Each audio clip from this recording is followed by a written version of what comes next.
Good morning, everyone. This is a very beautiful song that was written by one of the great householder disciples of Sri Ramakrishna. And his house was very close to the Dvaita Ashrama in Kolkata and a little kind of branch center of the order. It was very nice to go and visit and see many of the householder disciples of Sri Ramakrishna. Where we should really look upon them as equally great souls as many of the monastic disciples. And he was a tremendous devotion to Sri Ramakrishna, Atmajnanananda. Tuesday is Guru Purnima, so I thought that I would say a few words about the one time out of the year that we devote especially to the worship, reverence,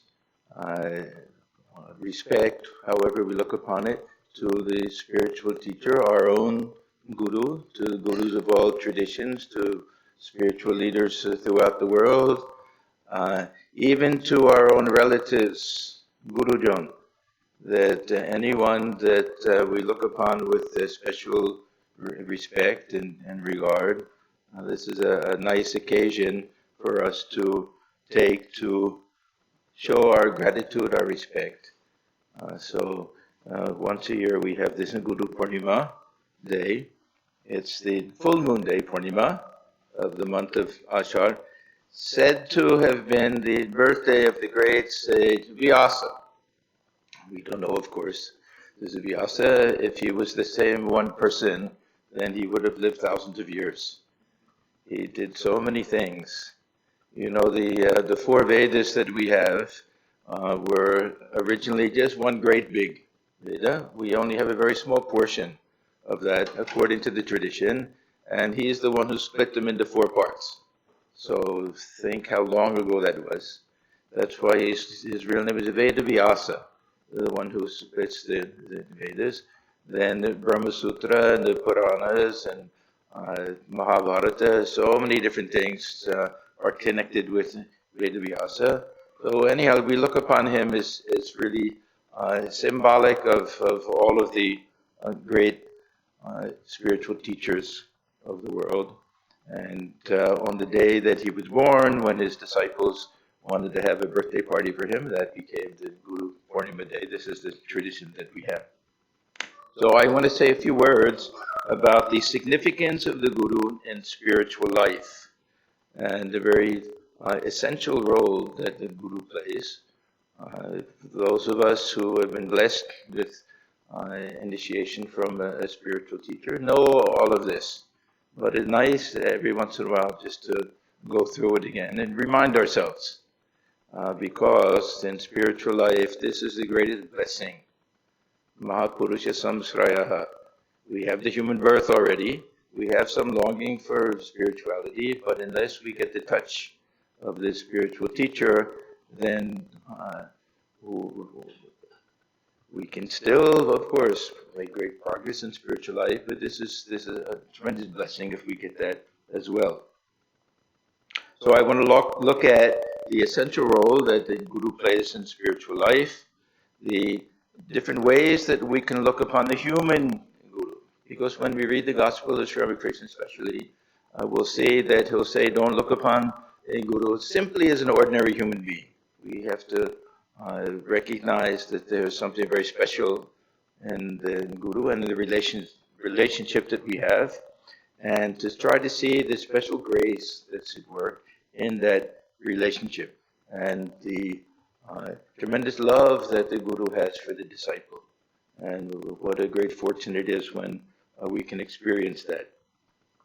The word Guru itself is very interesting. We have several cognate words in English. The word gravity comes from Guru. Guru literally means something heavy, something weighty, something substantial. There's a Latin word gravis. We say gravitas. Somebody has some real heft, some real weight to them. So the gravity is that force which allows something of a greater size to attract something of a lesser size.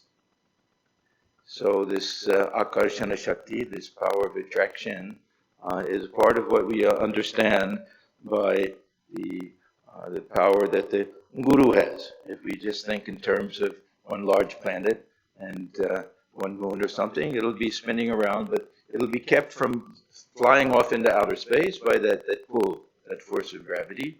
So this is one of the meanings that we have. So the Guru is like a great magnet, the Chambuk. And Sri Ramakrishna uses this term many, many times in the Gospel of Sri Ramakrishna. That God himself is a great magnet, but the Guru also, that we feel the pull without often understanding why. We may surprise ourselves to feel this tremendous sense of attraction we have for another individual.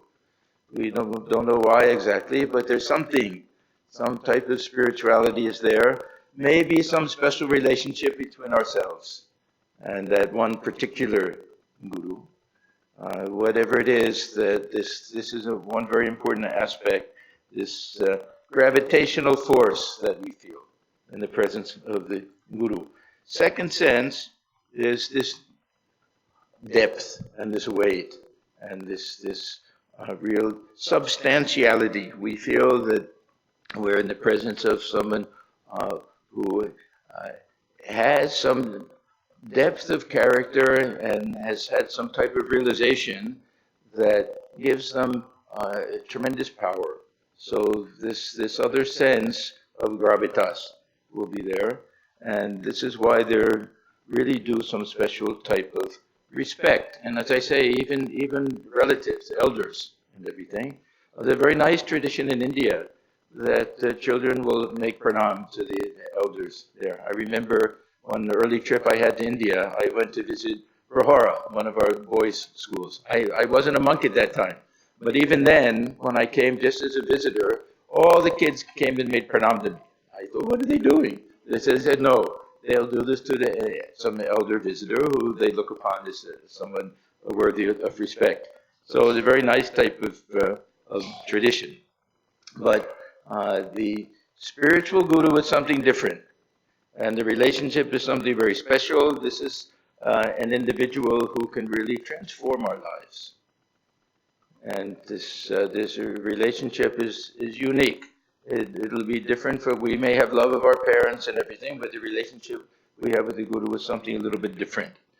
And the Guru may take many different forms. We'll find in the scriptures, even forces of nature. We have our Avadhuta, Gita, and the 24 different Gurus. We know the story that, especially of the kite, this big type of the eagle that was flying with the fish in its mouth, and this Avadhuta is watching, and all the crows are there, and then when it drops the fish, all the crows leave, and he says, yes, now I see that through detachment and letting go, then peace comes.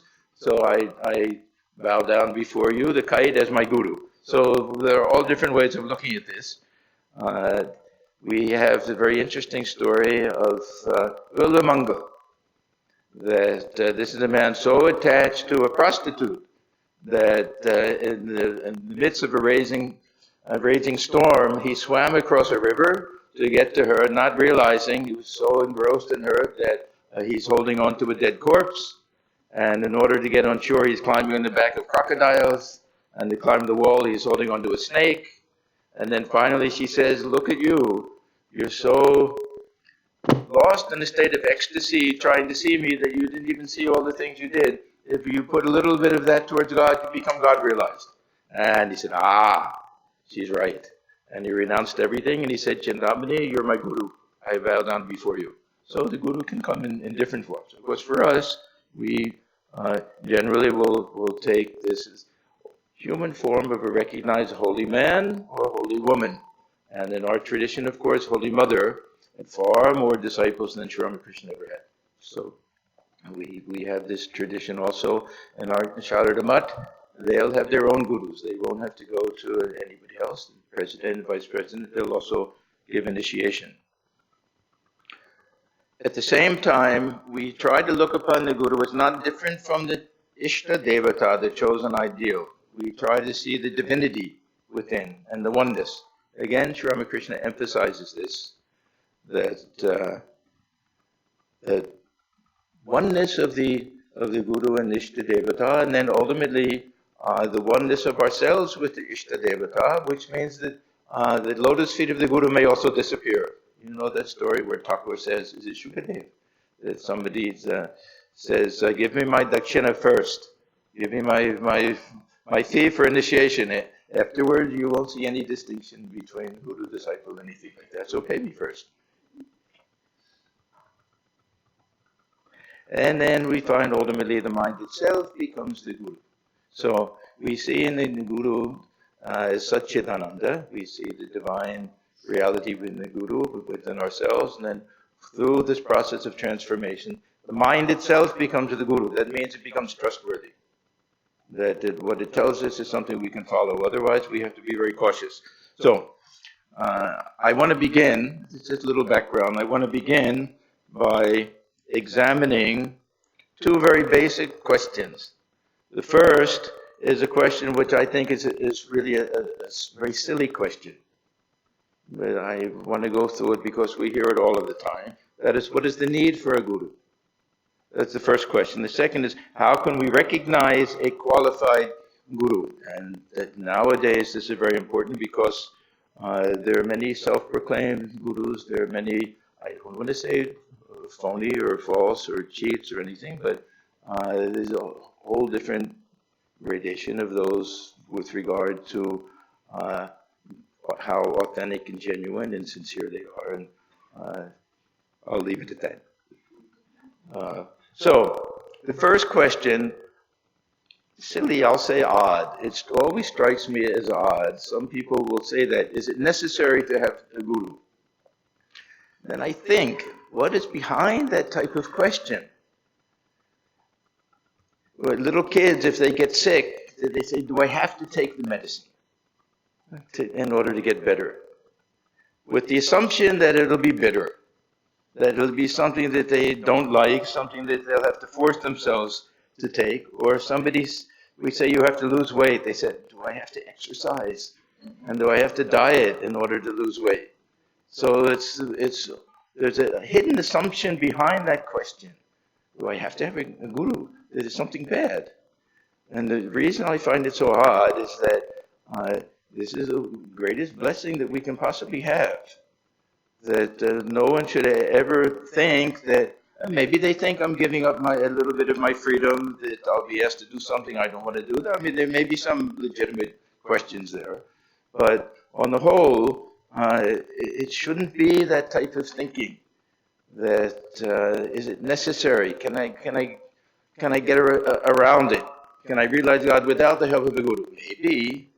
But suppose somebody says, yeah, it's possible, but the odds are way low, all the way down to, close to zero. Whereas otherwise, they'll be pretty good. In fact, if we have that type of faith, we'll say that yes, sooner or later, if we have the grace to be connected to a legitimate spiritual tradition through the grace of the Guru, that we'll realize the goal. We have to have that type of faith.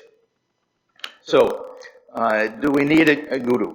And of course, the reality is the opposite of the question.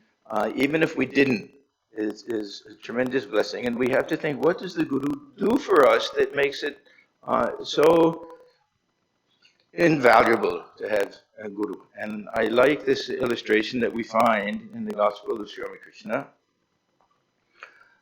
Suppose there's buried treasure at the bottom of the ocean. And somebody says, I want to get that buried treasure. And somebody says, okay, it's in the bottom of the ocean.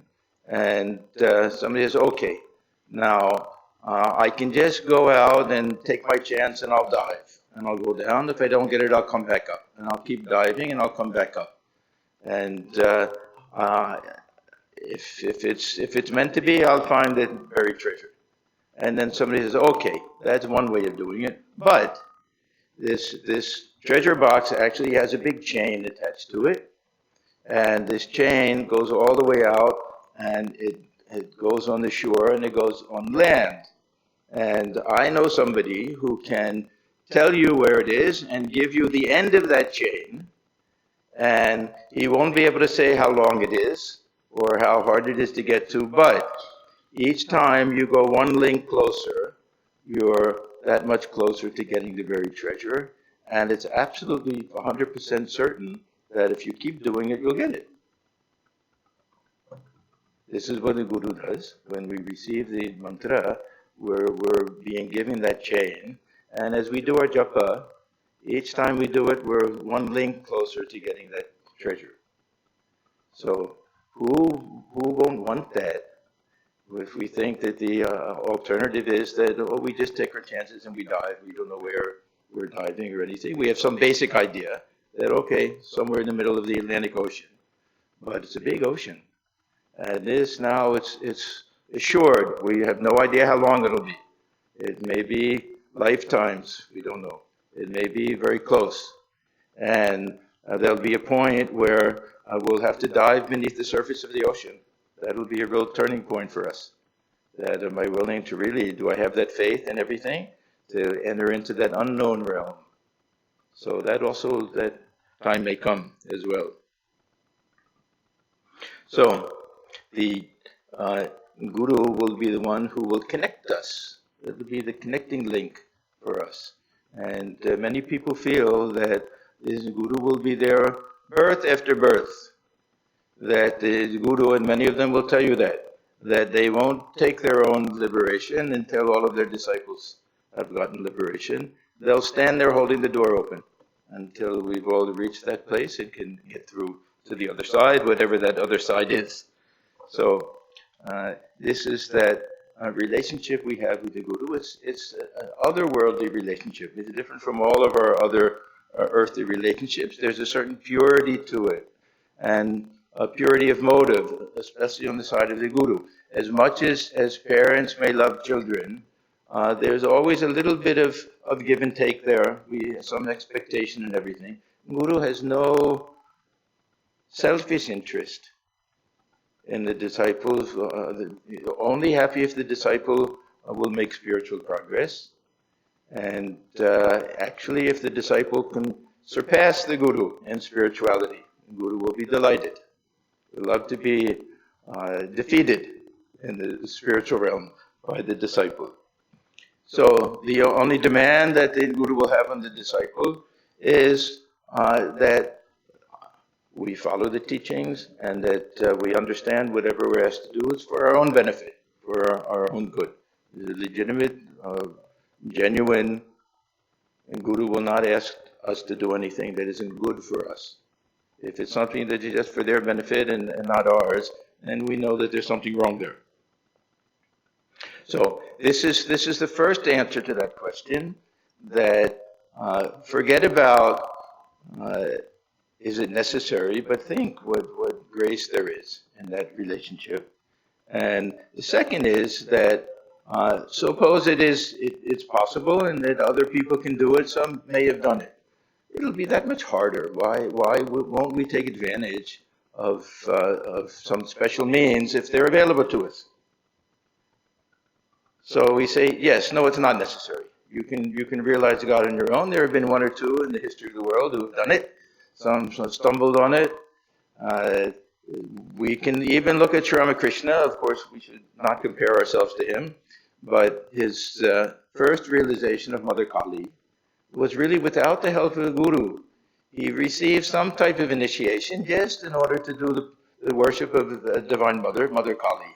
But we won't consider that a real spiritual type of initiation.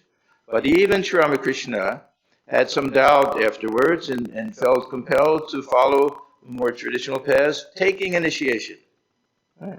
So even he did that. We have the case of Ramana Maharshi, and we shouldn't compare ourselves to him either. He was a very rare soul who seemed to have had his awakening just without the help of anyone, just through his ability to imagine his own death and to realize that the one who's imagining that death will not die. It will be only the body and mind. And yet even he considered this Arunachala mountain to be his guru. Even he thought that the guru is necessary that way.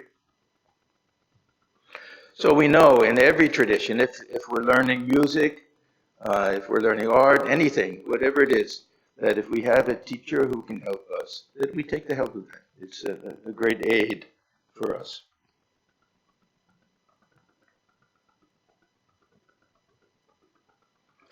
So why do I say that this is the greatest blessing in spiritual life? To get the grace of the Guru. What do we gain? What are the practical things that we get? The first thing is that we have to understand that the spiritual journey has no easy roadmap for us. It's uncharted waters. We're entering into an area that we can read about it, of course. We can get lots of information through reading different scriptural texts and reading about the lives of holy men and holy women. But basically, we need someone to hold our hand. We need someone to lead us, to give us the roadmap, to give us the provisions for the trip, to tell us where we start and what obstacles we'll meet on the way. So a very practical thing, the type of aid that we get. Otherwise, we can flounder on our own. That's another way of doing it. But the instructions that we get through books and other things will not be the same. It won't be a substitute.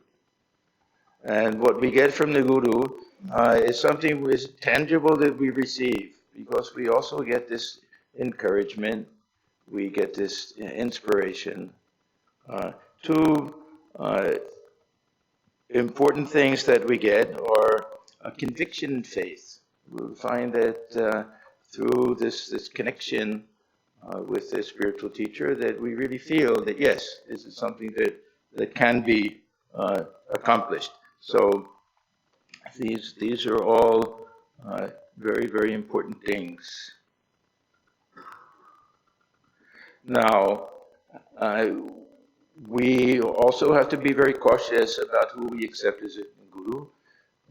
If we look at the relationship between Swami Vivekananda and Sri Ramakrishna, then we understand that the real guru doesn't mind being tested. And he used to tell Narendra, yes, don't accept a word that I say without testing me. And you know, these money changers, they'll bite on the coin to see if it's real metal. So he says, test me as the money changers test their coins. Don't accept anything I say unless you test me. And Swami Yogananda Yogin, we know that story. He was waiting to see where Sri Ramakrishna went at night. Was he going to see Holy Mother without telling anybody? And Thakur, instead of getting angry, he said, yes, examine the sadhu by day and by night. Only then will you have some conviction that this is someone that you can trust that way. So, all of these things give us the conviction that we can have faith in the teachings of the Guru. Now, what do we get from a very practical point of view? We get two things. At the time of initiation, we receive the mantra and the ishta devata, in the tradition that we follow. There are also other types of traditions, and I don't know all of the things that are part of accepting a guru in another tradition, but these are the two invaluable tools that we get, and they're of course closely connected, that we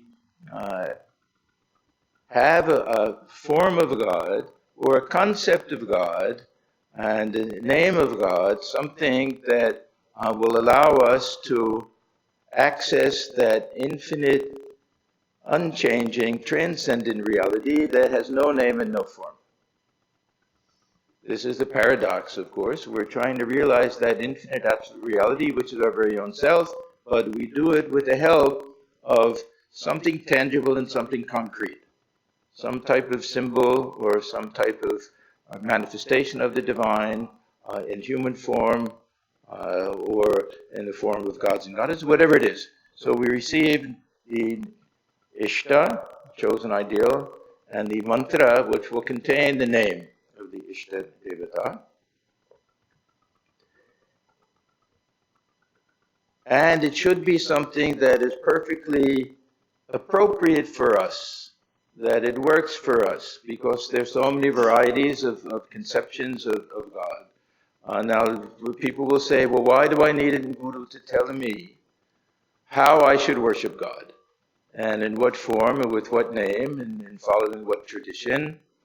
The fact of the matter is that very often we don't know ourselves as well as we think that we do. And we may have that type of pride that says, yes, I know what's better for me. Why should somebody else tell me? And sometimes these great spiritual souls, they know. Very often, of course, ahead of time, they want to make sure that the disciple also knows. And they may ask, what form of God do you worship at home? What appeals to you, this and that? And most of the time, they'll be very happy to do that. We know of instances, of course, even in the life of Holy Mother, where she'll say, no, my child, that this is the one that's really suited for you. And then she'll give that initiation, and after some time they'll say, yes, she was right. The whole time I was following some family tradition that I thought was right for me, but it really wasn't. So very often we're not the ones, the best judge of our own spiritual needs, that the Guru will be able to tell us better than we can. Then, when we receive this Ishten mantra, we're also becoming part of what's called a parampara, Guru parampara, that the Guru himself was a disciple at one time from another Guru. And generally it'll be traced back to a great soul, and then traced back even beyond that to the divine. So we have this feeling that there's a divine source for all of these mantras and different ways of worshiping God, and that we have become connected to a living tradition. And the power of the mantra increases, and the power as it's practiced, and as these great souls realize God through that, it becomes a very powerful thing. In the Ramakrishna tradition, each and every one of the gurus that we have, that means the presidents of the order, vice presidents, nowadays some trustees do it, the heads of center in the West. If you ask any one of them, each and every one will say the same thing, that in our tradition, we trace this power of the Guru to Ramakrishna. He is the real Guru. We're simply instruments. They won't have that feeling, that pride, that yes, I am the Guru and I am giving initiation. I have so many disciples. They'll be able to count the number of disciples, of course, but they'll have that feeling that they're simply an instrument. Sri Ramakrishna is the real Guru. And when we receive, there's a kind of a psychological fact, when we receive the mantra in this way, through this tradition, then we'll have a little faith that this is the one that we should stick with the whole lifetime. Otherwise, we try something and we feel that no, we're not making progress, we'll try something else. And we switch back and forth. This is what Thakur means, digging holes in different places, trying to get water, and as soon as we hit some obstacle, some sand or some stone, we try another place, we'll never get the water. So he talks about the difference between the farmer who has been living in a family of farmers generation after generation, and the person who takes it up as a weekend hobby. The ones who take it up as a hobby, they get a lot too many weeds in the garden, and there's not enough rain, and they get a little tired of it. They give it up. The others, they say, no, we're fine. What can we do? There's not a good crop this year. There wasn't any good rain. We'll do it again next year. Year after year, we'll do it. We're farmers. So we'll also get that feeling that whether we're making the spiritual progress that we thought we would make or not, whether we feel that we're getting the benefit that we hoped for, we won't give it up. And we won't think, let me try something different, because we'll have that type of faith. So this goes back to those two things I mentioned, is faith and conviction, Shraddha and Vishwasa. These two very, very important concepts. That the Shraddha means that we have a certain degree of confidence, faith, trust in the teachings of the Guru, so that we will not easily give it up. That once we've made that commitment, that we understand that this is a lifetime commitment. We couple this with a spirit of great humility, that who are we to think that we know better than the Guru? We've been giving these teachings. We may not always understand exactly how it's working or anything, but we have that Shraddha. We have that humble type of faith in the teachings of the Guru, and confidence that what we're told will be of benefit to us. Then, Vishwasa. This is a little bit different. This is that conviction that what we're told is possible is possible. And unless we see that someone has done what they're telling us to do and has received tremendous benefit from it, we won't have that same type of faith in it. Somebody says that if you repeat this and you do this, then you'll have all different types of realization, and we see that person, that nothing has happened, they've been doing it. We won't have that type of confidence.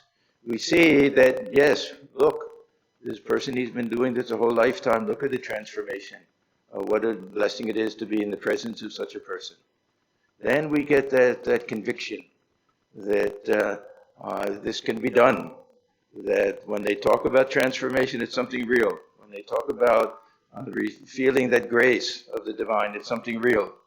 And that we can have that also. Unless we see that in a living human being, then most of us won't have that same type of burning conviction that this is something that's true.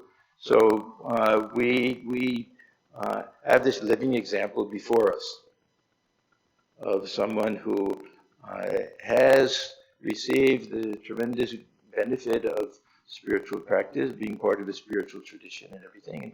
And this is what sustains us. This is a tremendous thing if we can get this.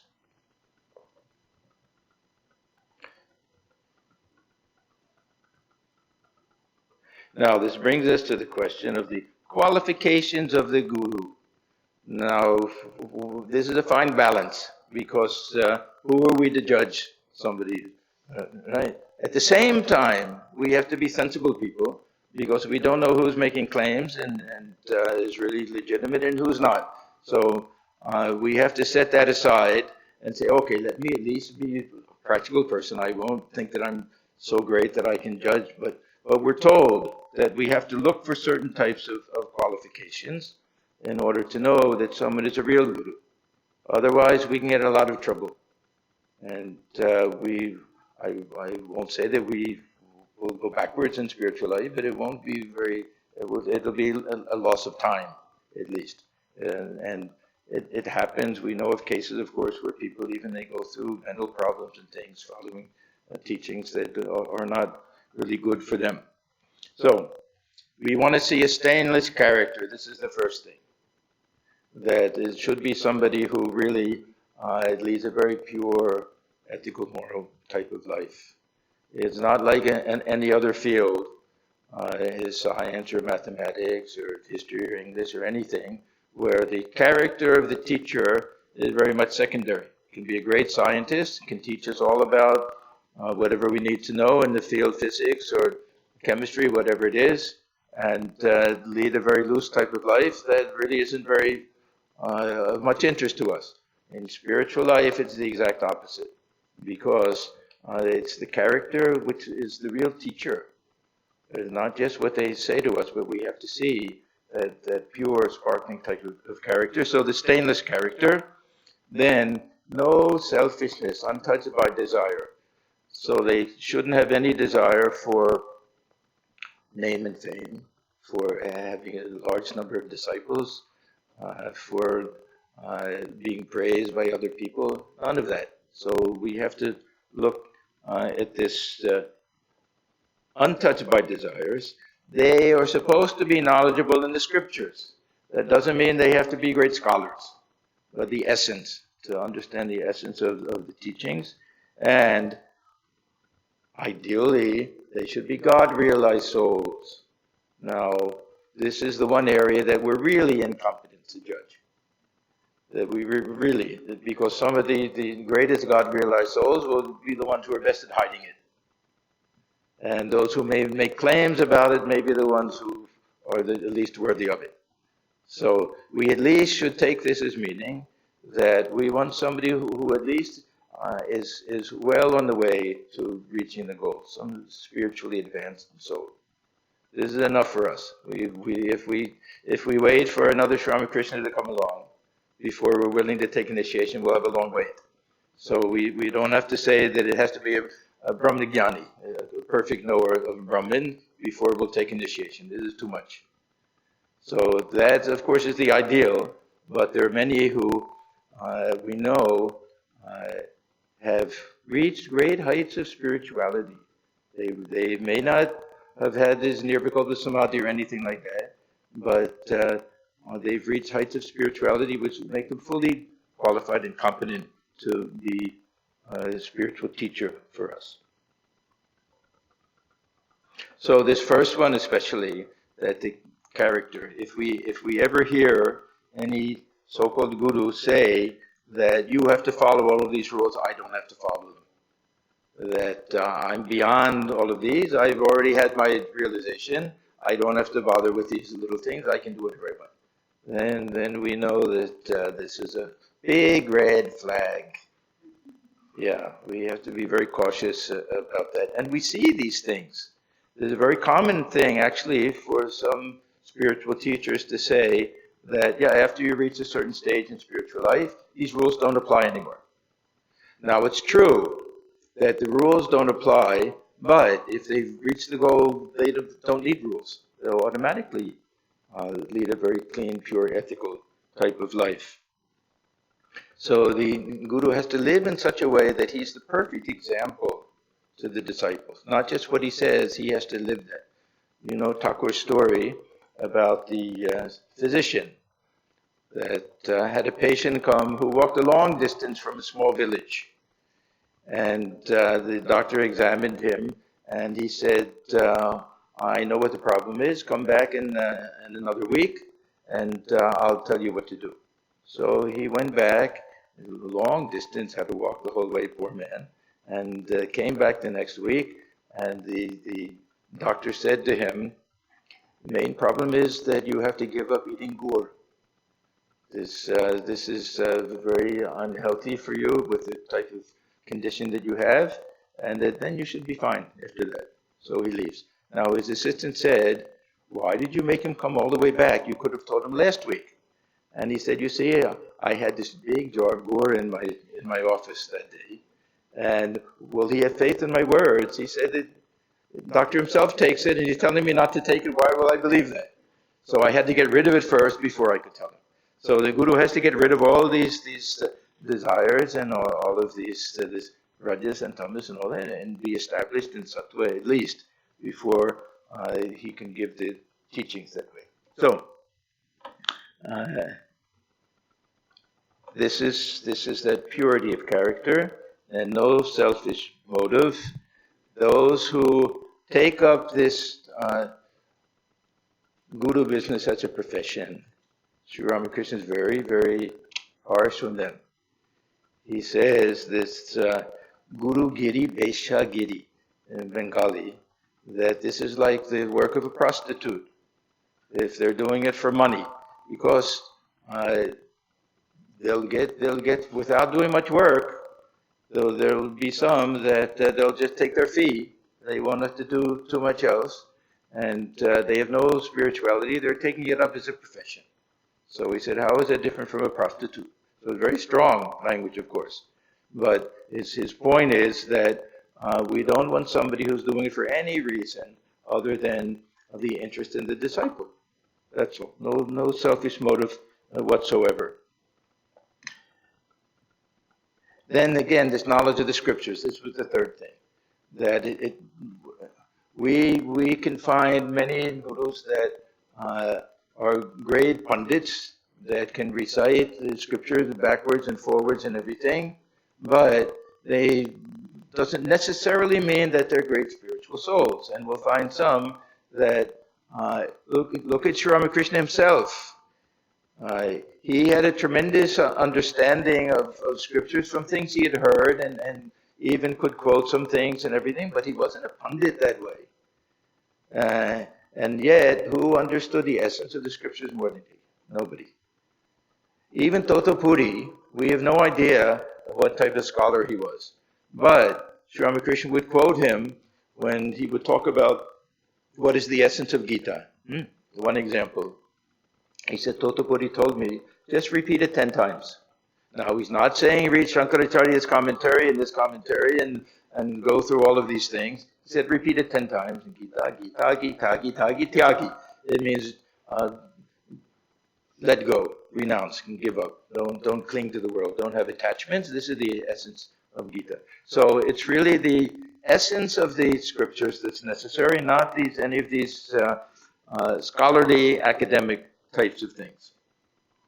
Then, this fourth qualification, as I say, this is the rarest. We don't have to find a God-realized soul. If we find someone who has this conviction,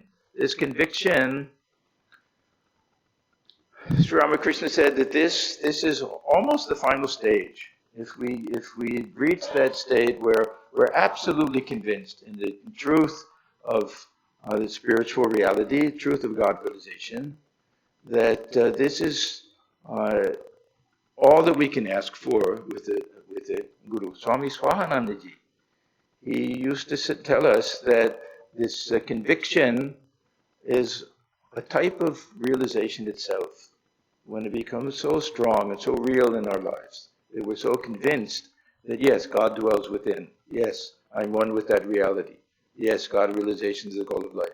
That is so strong, that conviction, it becomes a type of reality and a type of experience for us. So this is enough. If we find anybody who has that tremendous type of conviction, someone who has all of the virtues of compassion, unselfishness, love, this purity of heart, all of these things, then this is plenty. This is enough for us. These people are also very rare. Not as rare as the God-realized soul who has nirvikalpa samadhi, can come back from that and everything, but even this is a very rare thing. And this is why in spiritual life, when we come in touch with these people, we get something tangible. They say it's like lighting one candle with another. There's something definite that gets transferred to us through the power of their spirituality and the power of their purity. This light is within all of us. This reality is there, but we need the touch. We need the touch sometimes of these great spiritual souls to make us realize how to get to it and the truth of it, and to get that conviction that we can have that experience. Swami Vivekananda, he's talking about these great spiritual giants, these gurus of the world. He says they're like the first lamps from which other lamps are lighted. True, the light is in everyone, but in most people it is hidden. The great souls are shining lights from the beginning. Those who come in contact with them have, as it were, their own lamps lighted. By this, the first lamp does not lose anything. You can take one light, you can light hundreds of other lamps. That light won't be diminished. Yet it communicates its light to other lamps. A million lamps are lighted, but the first lamp goes on shining with undiminished light. The first lamp is the Guru, and the lamp that is lighted from it is the disciple. So this fourth qualification, even beyond understanding the scriptures and the other things we saw, this spiritual stature, this is the most important. And contact with such a guru, this we really feel is a type of grace. Service to the guru is also a tremendous blessing for us, if we can serve the guru in any way. What we generally hear is that the best service of the guru is if we can follow the teachings, if we can have God realization through following the teachings, they're happiest. All other types of service are also very wonderful, and we feel blessed if we can serve the guru in any way. Even massaging the feet, how blessed we feel if we can do that. Cooking something, all of these things, these are all tremendous things. But they can't be substitutes for doing our spiritual practice and trying to realize the truth through the teachings of the Guru. That will please the Guru more than anything else. So through all of these means, we get something. So sometimes they'll say that spirituality is caught, not taught. We catch it. It's something tangible that gets transferred to us. So, what should our attitude be towards the Guru? And how do we look upon these human beings? They're human beings, on the one hand. On the other hand, to us, Guru Brahma, Guru Vishnu, Guru Deva, Maheshwara, we look upon them as God in human form, and the Sakshat Param Brahma, and the supreme infinite reality. We have to see both sides. We see the human nature, but we shouldn't just see them, that human nature. If they have any type of realization, then our Brahman is Brahman.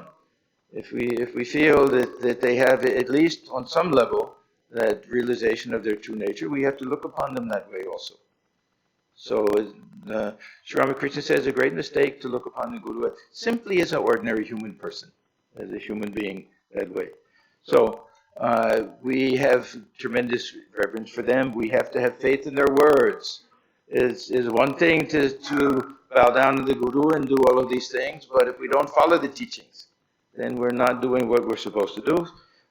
We have to understand that what they tell us is in our best interest. We have to understand when they scold us sometimes, that it's in our best interest. It's not easy. Some gurus are really masters at scolding.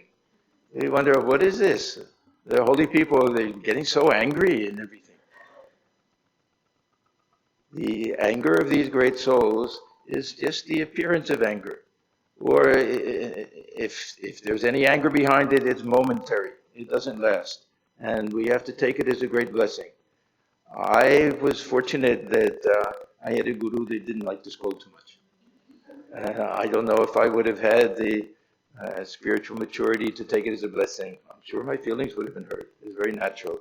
But afterwards we understand that whatever they're telling us is for our own benefit. And we have some examples, Swami Vivekananda, Swami Brahmananda, other direct disciples. They could be very strong. And there's a whole tradition of this, a whole tradition of gurus that will almost yell and scream sometimes to impress upon the disciple. And they do it out of love, impress upon them what they have to do. Some of us in this very room have had a guru like that. Who is well known for his scoldings, but I think each and every one of them will say it was a great blessing. And if he doesn't scold, what does that mean? That means that he really doesn't care too much. So also we have to understand these things. At the same time, we have to have some common sense. This is especially before choosing the guru. After we choose the guru, then we shouldn't go looking for any faults. This is understood.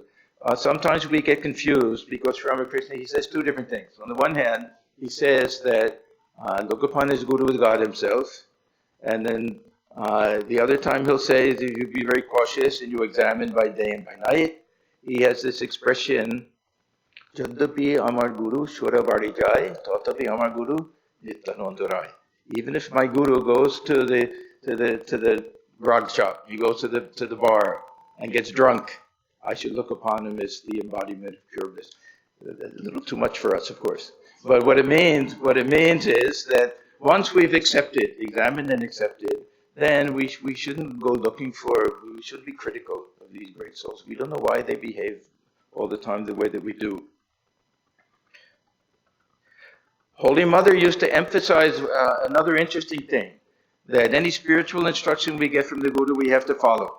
When it comes to day-to-day things, practical things, we may know better even. You don't go to the Guru and ask, should I change the oil every 5,000 miles or 3,000 miles? So we have to be practical that way. So sometimes she would actually disregard what Ramakrishna told her. But only on these day-to-day things. And she would say, mind your own business. Yeah, I'll tell the boys how many chapatis they can eat. You know, don't bother about that. That's my job. But in the spiritual things, that was a whole different thing.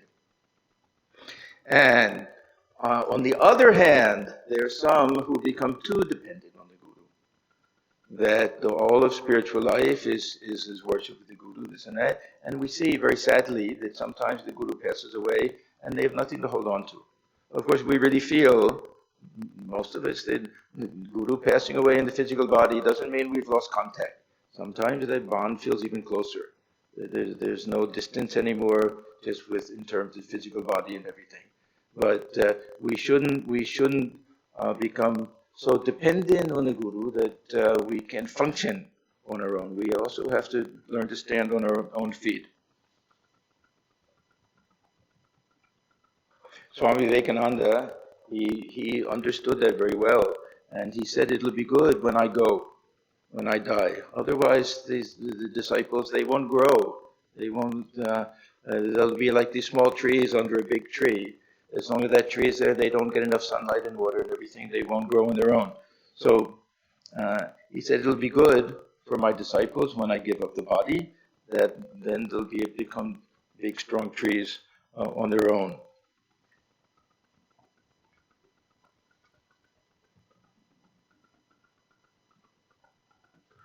I want to go through this. I know I'm going over a little bit, but I just wanted to say a few words about my personal experiences. Just a little bit. Most of you know that I had the blessings of Swami Swahanandaji, who that relationship, of course, is very hard to say anything about it. But we also have the Upagurus. There are others that we've met in other Swamis or holy people in our lives that have also been very, very important to us. I was tremendously received tremendous inspiration from Swami Lokeshwaranandaji. I was very, very close with him. He loved me so much. He was so supportive. He's the one who really pushed me to join the order. And we see each and every one of these great souls has some special feature to them. And with him, it was this tremendous attitude of respect he had for everyone. That he was the ultimate gentleman. We never saw him get ruffled or anything. And he went through some really tremendously difficult times, the Naxalite movement in India and everything. And people really came up to him ready to kill him. And he was unmovable. But I always used to think that if you stood outside his room and you heard him talking to someone, he had one friend, this Justice Rai. He was on the Supreme Court Justice. He was very good friends. They used to walk together. You couldn't tell if he was talking to him or if he was talking to one of the servant boys there. With the same respect that he would speak to them. So anyhow, he was very influential in my life. Because we see each and every one has something that we can try to emulate a little bit. But what I want to get to, and I'll finish with this, is Swami Bhuteshanandaji, because he was also my guru in monastic life. We have the the guru who gives the mantra, and then we also have the guru that gives us sannyasa. And the Swami Bhuteshanandaji Maharaj, he really was, I would say, unique in our order in the combination he had of sweetness and sense of humor, and at the same time, brilliance of understanding and scriptures. All of these things combined together, and tremendous humility and simplicity. He was so unusual, but his sense of humor was just something tremendous. He got attached to the spiritual life through Gyan Maharaj. Gyan Maharaj was a disciple of Swami Vivekananda, who was asked by Swamiji not to take sannyasa. Swamiji had this idea. There's some tradition called the Naishtiki Brahmacharya, that the lifelong brahmacharis, that they don't take sannyasa, but the whole life they live as a brahmachari. So more or less the same. And he was always considered to be a very great soul, on the equal level with any of the sannyasins, but he never became a Swami that way. So it was a Gyan Maharaj, we call him that. And he was well known for his love of these young recruits. And many joined because of him, and this Swami Bhuteshanandaji was one of them. Even as a college student, he lived in this house that was rented through Gyan Maharaj, and it became a type of ashram that way. But the one thing we saw with Swami Bhuteshanandaji was this power of attraction that was so tremendous that sometimes we think that these monks are not very easily influenced, that we're independent, we don't care too much, this and that and everything, that the householders are the ones that they'll be flocking to the gurus and everything. But with him, it was the same thing with all of the monks, that every morning we would go and make pranam to him. This is the tradition. The householders, the devotees, they also do it. The monks would also do it. All of the monks, they couldn't wait to go and see him. And everyone would make pranam, but then he would say, ask some question very sweetly. He would say like that. And it would turn into long sessions. And you would hear from outside, people wouldn't know what was going on. You would hear laughter, roaring laughter. And it's not that he told jokes in the ordinary way, but he was so simple and so sweet that you just couldn't wait to go, and you felt so bad when the session was over. So I thought I would just tell a couple of stories just to give some indication of what he was like. He was very hard of hearing. So the two stories about that I like very much. There was one devotee who was coming to him from a distance. She was on the train. And while she was on the train, something happened, that some accident, something, and so she was afraid that she wouldn't be able to get there, this and that. But finally, everything was okay, and she went, and she was in front of him, and she was saying that this happened, and Maharaj, I prayed to you, and you saved us. And he looked at her and he said, "You're sitting here 2 feet away from me. And even now, I can barely hear you. You think I heard you from the train?" Very simply, he said that. And the other story, this is also a nice story, that, again, with a hearing problem. Another one of the great Swamis, Swami Gambhiranandaji, who would later he also became president. Swami Bhuteshanandaji, of course, he's the 12th president of the order. He was in the office with him, and there was another Swami, Alapi Maharaj, I don't know who he was, a South Indian Swami. And people used to complain all the time that we call your office, there were 3 of them. No one ever picks up the phone. So Swami Bhuteshanandaji said, you see, the phone rings, I can hardly hear it. Then Gambhir Maharaj, he's practically blind, he can't find the phone. And this Alapi Maharaj, he doesn't know Bengali, so nobody picks up the phone. So anyhow, this is Swami Bhuteshanandaji. And he also is a great tapaswan. He spent 4 years in Uttarkashi, doing tremendous tapasya. So when we look back on these different gurus of the order and the gurus of all traditions and everything, then we're very happy that we have a special time. We should, of course, offer reverence all the time, but a special day to do that. So the Guru Purnima Day is a very nice opportunity for that. I want to close by reading one quote from Swamiji, because it's Guru Purnima Day. We can recognize gurus of all the religions and all traditions. So Swamiji said, "Our salutations go to all the past prophets whose teachings and lives we have inherited, whatever might have been their race, clime, or creed. Our salutations go to all those godlike men and women who are working to help humanity, whatever may be their birth, color, or race. Our salutations to those who are coming in the future, living gods, to work unselfishly for our descendants." So let's take a few minutes now to sit, and we can silently pay our reverence and respect to these great spiritual teachers.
Om Asado Ma Sadgamaya Tamaso Ma Jyotirgamaya Mrityorma Mritam Gamaya Abhiravirmayeti Rudrayate Dakshanam Mukham Tenamam Pahi Nityam.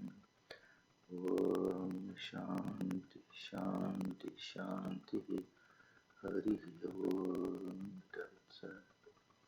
Lead us from the unreal to the real. Lead us from darkness to light. Lead us from death to immortality. Light us through and through, O Lord, and protect us evermore with thy compassion's face. Om peace, peace, peace be unto all. While we're on the subject of the Guru, the tradition we have at our center is that Swami Sarvadevanandaji comes twice, 2 or 3 times a year, and he gives initiation when he's here. And most of you know that I have a very, very special soft spot in my heart for Swami Sarvadevanandaji. You won't find a more qualified guru if anybody's interested in taking initiation. Very, very loving soul. He also knows how to scold a little bit, so you can get that blessing also. But very, very loving soul and highly spiritual. I know firsthand, I've seen the work that he does in India, how this compassion he has for the very poor village people in India and the orphans, and nobody, he doesn't talk about it at all. So nobody knows about it here. But I went with him village to village, and how the people love him there, how much work he's done for them and everything. So just keep that in mind, that whenever he comes, if anyone is interested in initiation, please let me know, and I can help arrange for that.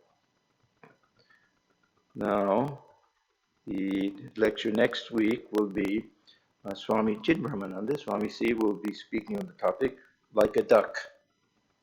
The only thing I can guess is if it walks like a duck and it quacks like a duck, it is a duck. That's my guess. And the summer camp is going on. You'll see in the basement, it's a little bit messy. You'll see the kids are working and everything. Everything looks a little different. Summer camp is going on, and it will end on the 26th, Friday night.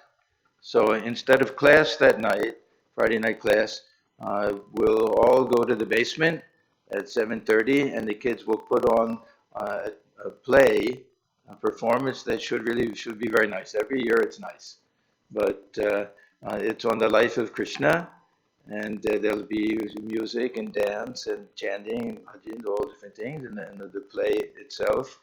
And a final scene with Sri Ramakrishna and Swamiji and everything. So everyone is welcome to come and join us for that.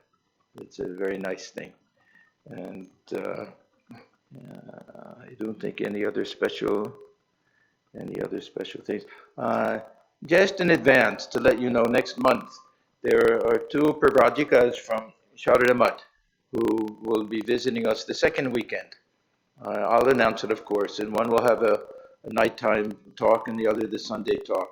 If you go on YouTube, you can see both of them. The one is named Divyananda Prana, and she's a brilliant speaker. I listened to one of her talks and I was mesmerized. The other I haven't heard yet, but she's senior Prajika, and so the both of them, it should be very, very interesting to have them here. They'll stay here for a couple of days. That'll be in August, so we'll announce that later. So we thank all of you for coming, and please join us for refreshments in the basement. And and good. And bookstore will be open, and we will now have a closing song from Devalina.